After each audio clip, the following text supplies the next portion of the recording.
말씀 따라 사는 동안 지치지 않게 하시고 이 말씀 따라 사는 동안 주님 나라 이루소서. 이 말씀 따라 사는 동안 지치지 않게 하시고 이 말씀 따라 사는 동안 주님 나라 이루소서.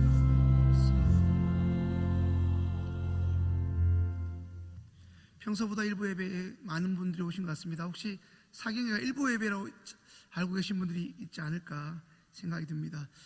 여러분, 예배의 은혜를 받는 비결이 뭘까요? 예배에서 은혜를 경험하는 비결이 뭘까요? 그것은 아마도 간절함이 아닐까.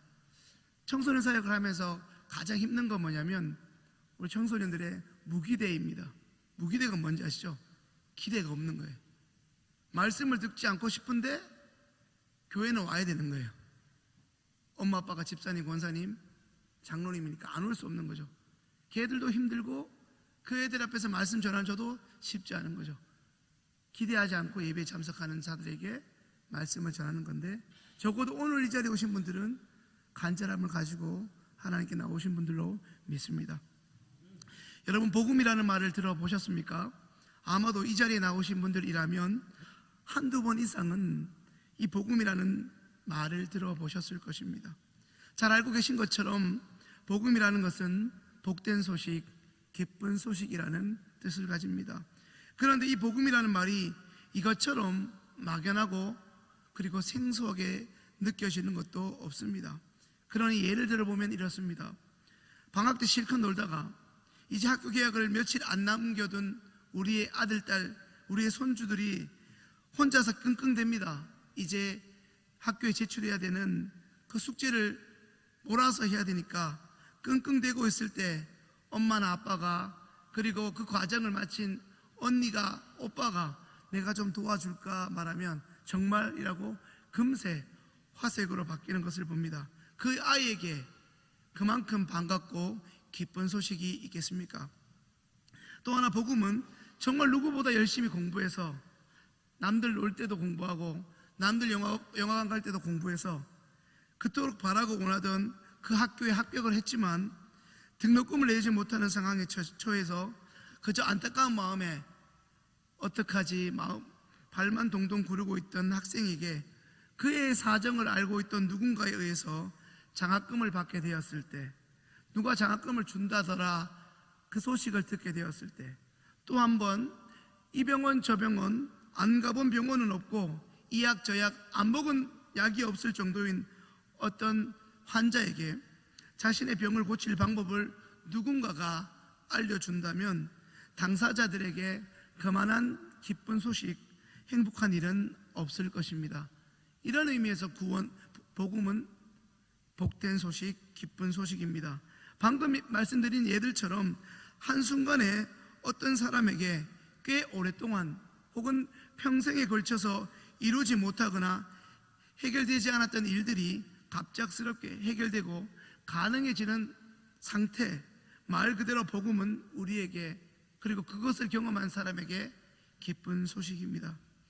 어떤 사람에게 있어 복음은 이처럼 너무나 중요한, 인생에 있어서 단 한 번이라도 꼭 들어야 할 이야기입니다. 이제 오늘 본문은 어떤 한 사람이 우리 예수님을 만나 그의 인생이 송두리째 바뀌게 되는 이야기입니다. 주일 가장 이른 시간 하나님께 예배 드리러 나오신 오늘 이 자리에 여러분들에게도 이 은혜를 경험한 이 사람처럼 은혜가 있기를 간절히 소망합니다. 오늘은 요한복음에서 예수님께서 베푸신 세 번째 기적, 베데스다 사건을 살펴보고자 합니다. 오늘 본문에는 예수님께서 예루살렘으로 올라가시는 중에 발생했던 일을 기록하고 있습니다. 예수님이 올라가셨던 예루살렘에는 베데스다라는 연못이 하나 있었습니다. 히브리어로 기록된 이 베데스다라는 말은 자비의 집, 은혜의 집, 혹은 그 은혜의 물이 흘러넘치는 곳이라는 뜻을 가진 연못이었습니다. 예수님은 그 연못을 지나가시다가 수많은 환자들을 만나셨습니다. 거기에는 우리가 좀 전에 말씀을 통해 살펴본 것처럼 앞을 못 보는 시각장애인도 있었고, 다리를 저는 사람도 있었고, 손발이 마비되어 누워있는 사람도 있었고, 그 베데스다라는 연못은 우리가 잘 아는 평택 시내의 박예병원이나 굿모닝 병원처럼 오늘날의 종합병원을 연상하면 될 것입니다. 예수님이 베데스다라는 연못에서 만나게 된 사람들이 예외 없이 하나같이 철떡같이 믿고 있는 미신 같은 전설이 하나 있었습니다. 그것은 자신들이 지금 머물고 있는 이 베데스다 연못에는 이따금씩 천사가 내려와서 물을 움직이곤 하는데, 그때 누구든지 가장 먼저 거기에 들어가는 사람이 어떤 병에 걸렸든지, 그 병이 얼마나 중하든지 간에 상관없이 곧 그 병에서 나음을 입게 된다는 하나의 전설입니다. 예수님이 만나셨던 그 베데스다의 수많은 환자들 가운데서 한 사람이 있었습니다. 오늘 우리가 읽은 것처럼 38년째 어떠한 질병을 가진 사람이었습니다. 오늘 하나님의 말씀에는 그 사람이 어떤 병으로 그동안 고생했는지 직접적으로 언급하고 있지는 않지만, 적어도 성경에서 38년간 그 병이 지속되었다, 그 병으로 인해 고통받고 있다 언급하고 있는 것으로 봐서 결코 그에게 가벼운 병은 아닐 것입니다.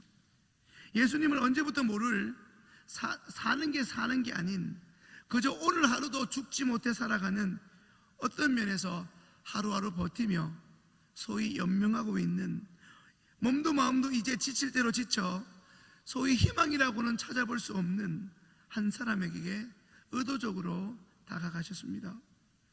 예수님이 만난 그의 모습에서는 결코 살고자 하는 의욕이나 희망 같은 것은 찾아볼 수가 없었습니다. 그런 그 사람에게 예수님이 물으십니다. 내가 낫고자 하느냐라고 말입니다. 그러자 그 사람은 예, 제가 반드시 낫고 싶습니다. 지금이라도 낫고 싶습니다. 이렇게 해야 정상일 텐데, 오히려 그는 전혀 예수님의 질문과 다른 소위 동문서답을 하고 있습니다. 그 사람은 내가 이렇게 지금까지 침대에 누워있는 이유를 다른 사람의 탓으로 불평하고 분노하고 있습니다.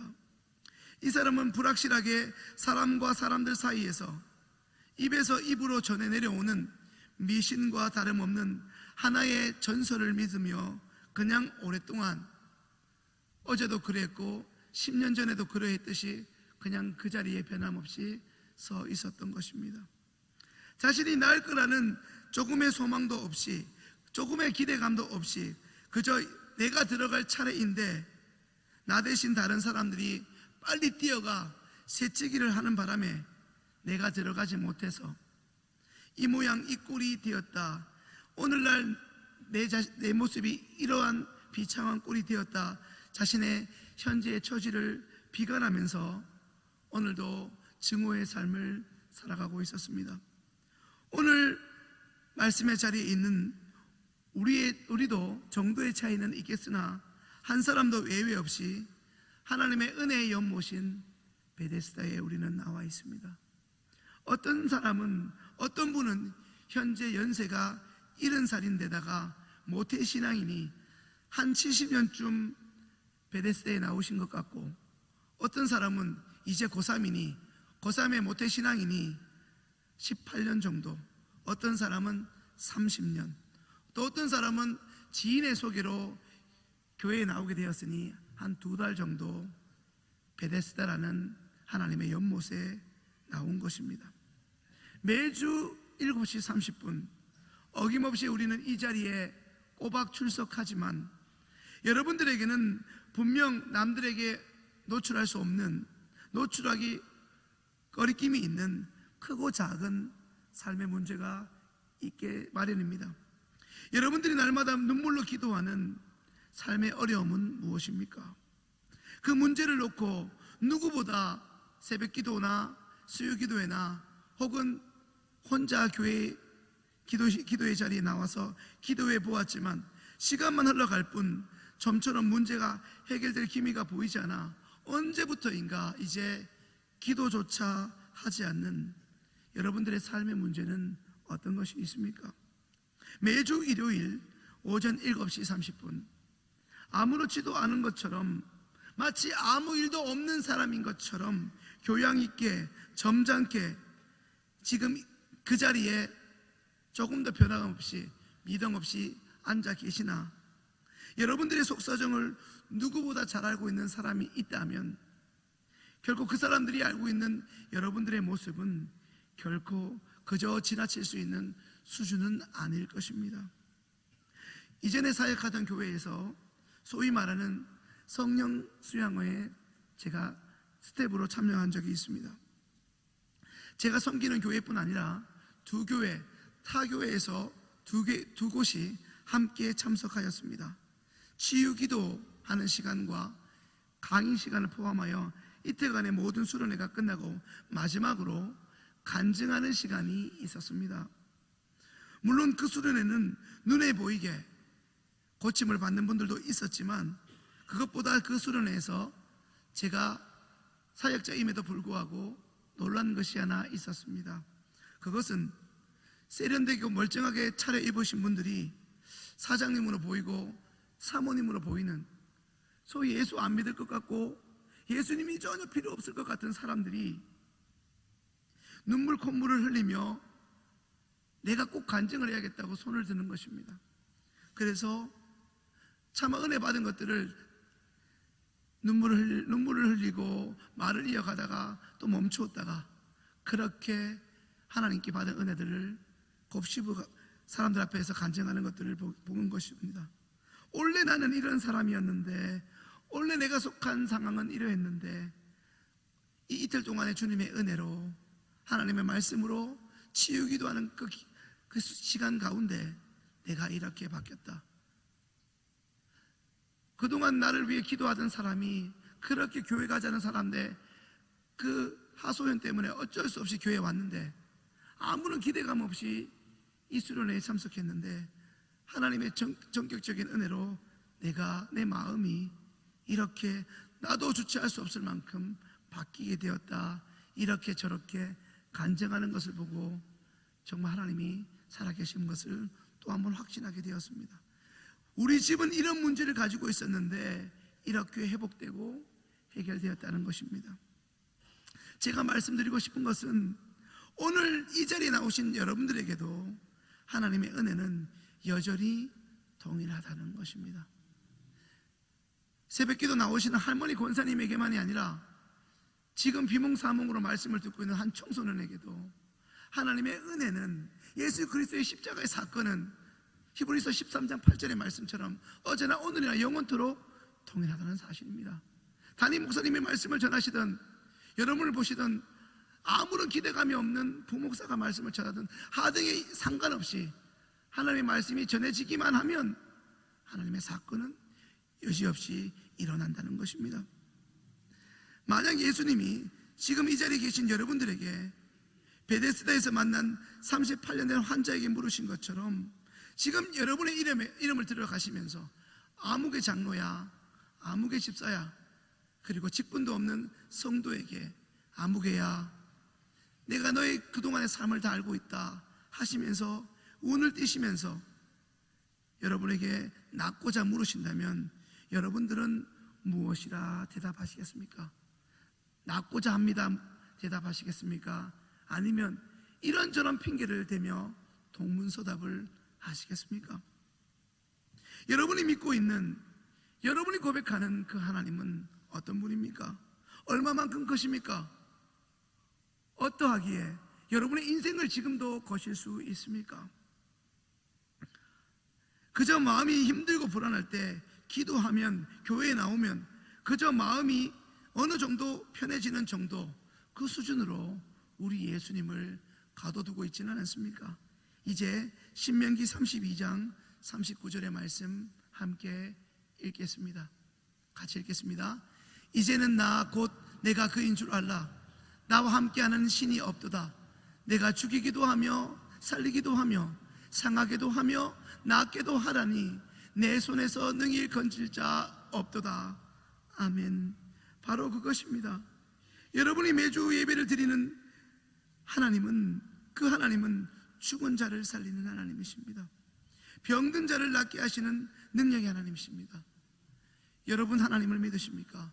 저도 매주 말씀을 전하니 하나님을 믿는다 여러분 생각하지 않겠습니까?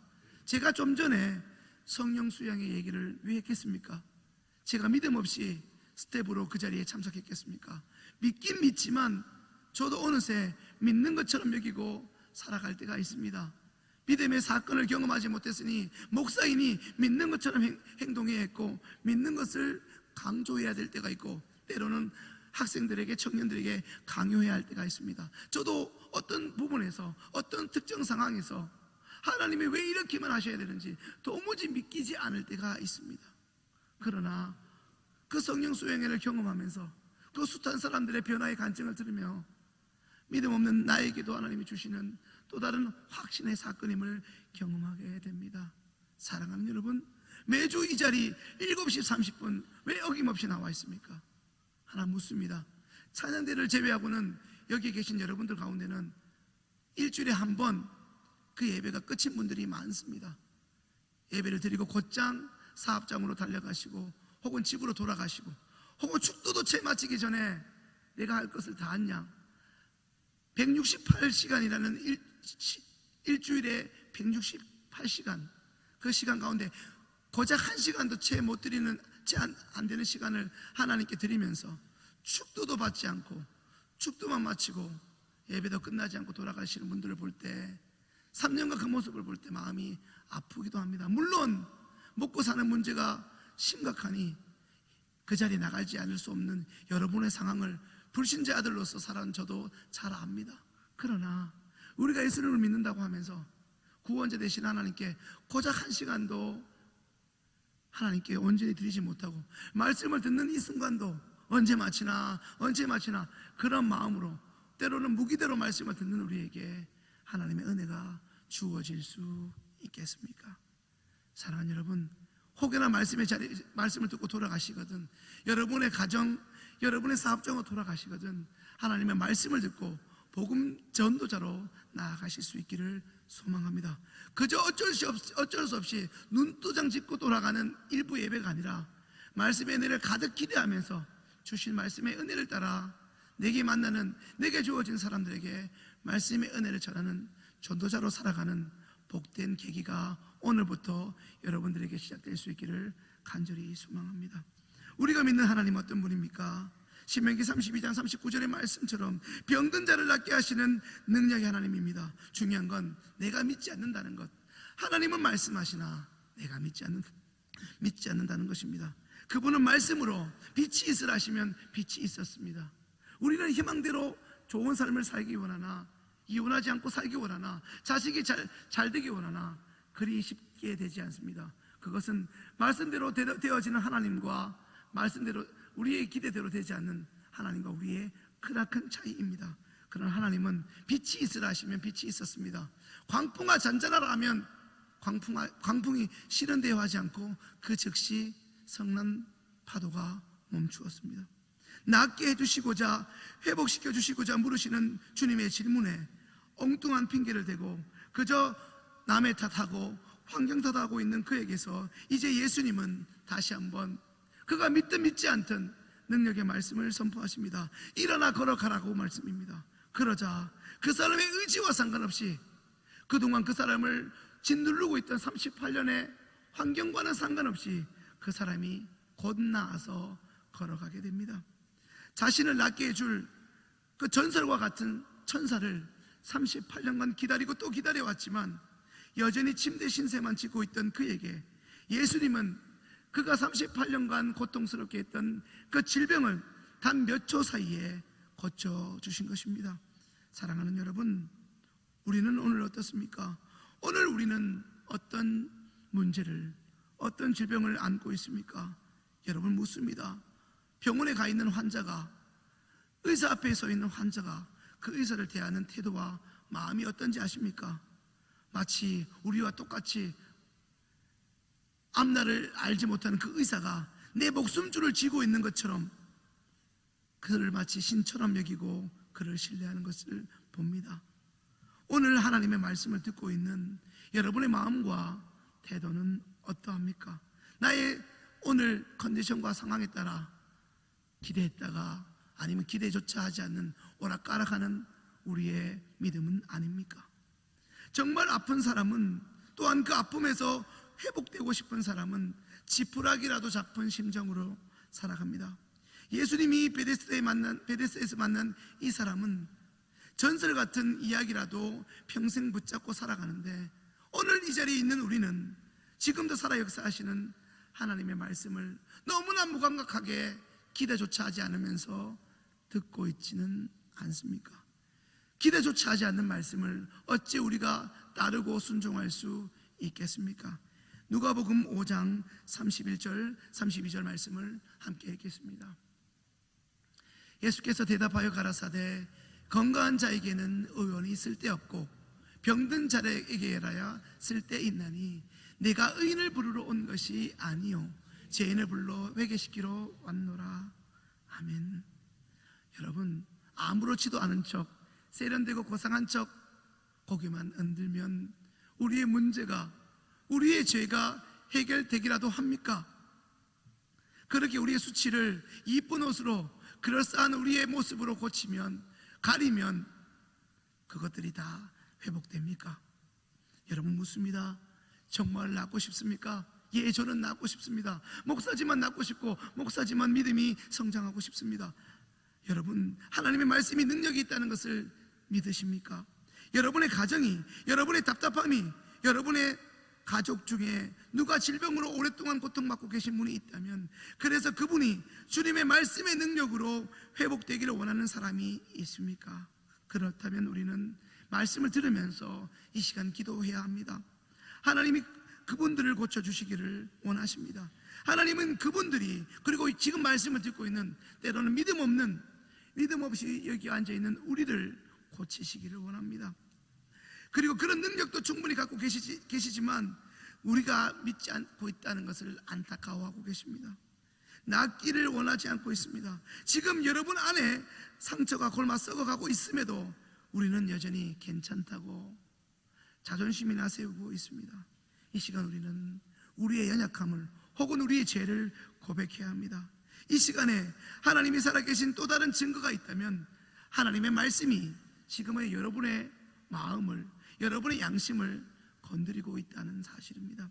그것이 바로 하나님이 여러분을 찾아오고 계시다는 증거입니다. 그런 분이 계시다면 여러분의 죄를 고백하십시오. 회개하지 않으면 결코 주님의 회복을 기대할 수 없습니다. 하나님이 복을 주고자 하셔도 주실 수가 없는 것입니다. 아무리 부모님이 자식을 사랑해도 자식이 밖에서 아래 위로 똥이 가득한 똥을 온천지에 묻어왔다면 그대로 안아주는 부모는 없습니다. 그 똥 묻은 옷을 벗기고 더럽혀진 몸을 씻기고 나서야 그 아이를 안아주지 않겠습니까? 그와 마찬가지입니다. 회개는 하나님 앞에서 우리의 죄를 씻어버리는 행위입니다.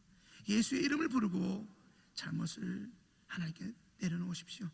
정말 내 인생이, 우리 집이, 우리 가족이 이제라도 회복되기를 원하신다면 나의 편견과 지금까지의 나의 경험을 가지고 하나님을 거부하지 마시고 하나님이 원하시는 방법으로 하나님 앞에 내려놓으십시오. 그리고 기도하십시오. 그동안 예수를 믿었지만 예수님을 근심케 하고 아프시게 했던 말들과 생각과 행동들을 돌아보시고 혹여나 생각나게 하시거든 하나님께 돌이키십시오. 여러분 스스로 볼 때 이건 아니었는데 하는 모습이 하나라도 있었다면 용서해달라고 털어놓으십시오. 언제까지 예수를 믿는다 말하고 어김없이 예배 자리에 나오면서 제약을 즐기며 아무렇지도 않은 채 하면서 살아가실 것입니까? 기도하십시오. 여러분의 목소리로 기도하십시오. 회복되기를 원하는 게 있으시면 그것을 놓고 마음의 소원을 아뢰기 이전에 우리의 모습을 돌이키시고 회개하십시오. 하나님의 뜻대로 구별되게 살지 못하심을 놓고 우십시오. 울 수 있는 믿음을 달라고, 돌이킬 수 있는 믿음을 달라고, 죄를 죄로 여길 수 있는 그 은혜를 달라고 기도하십시오. 예배 자리는 그저 내가 잘난 모습으로 나오는 것이 아니라 나의 화려한 모습을 옆에 있는 사람에게 과시하며 나오는 것이 아닙니다. 나의 숨김없이 모든 것을 아시는 하나님 앞에 나의 모습을 아뢰는 것, 그분께 나의 삶을 맡기고 도움을 청하는 것, 그게 예배드리는 자의 태도입니다. 우리의 잘못된 행동과 행실을 주님 앞에서 돌이킬 수 있는 은혜가 있기를 원합니다. 예수님이 결코 용서하시지 못할 죄라는 것은 이 땅에 존재하지 않습니다. 회개하지 않으면 회복의 은혜도 축복도 없습니다. 그저 지금처럼, 지난 10년처럼 앞으로 남은 시간도 의미 없이 어정쩡하게 다음 주에도 예배 드리실 생각은 아니신 줄 믿습니다. 이제 하나님의 원하시는 모습으로 돌이킬 수 있는, 하나님의 원하시는 모습으로 삶의 결단으로 나아가는, 그리하여 여러분들이 먼저 하나님 앞에 하나님 나도 은혜 받고 싶습니다, 하나님의 원하시는 그 은총을 경험하기 원합니다, 그렇게 하나님 앞에 은밀하게 주님께 나아가는 복된 하나님의 자녀들 되실 수 있기를 간절히 소망합니다. 기도하겠습니다. 하나님, 어김없이 이 자리에 나왔습니다. 하나님의 은혜에 기대어 오늘도 나왔습니다.